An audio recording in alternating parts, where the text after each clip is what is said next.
Ensaladilla. Per fer una ensaladilla fa falta pimentó torrat. Fa falta també carlota, bachoqueta i querguilla bullida. 4 ous. 2 llanetes de besugo. Olives y pernil. Se mezcla tot així. Si s'agarra la mayonesa, pues se mezcla. Ja vam ficar en el plat la querguilla, la bachoqueta i la carlota. Ara agarrem i fiquem també el besugo i les olives. Ja hem ficat el pernil i el besugo.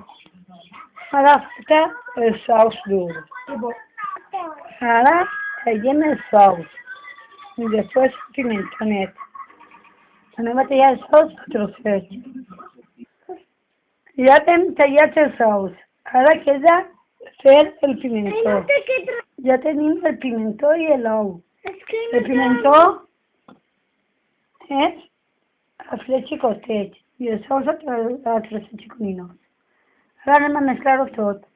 Ja vam ficar la mayonesa. Ara tenim que mesclar-ho tot. Després fiquen les olives per adornar-ho. Ja ho tenim ja fet. Ara anem a ficar les olives a poc a poc, ahí dins. Anem a ficar les olivetes a poc a poc.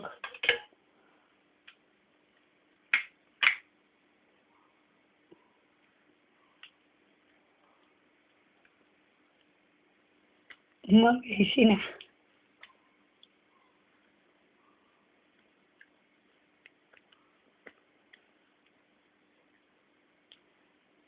Està bo.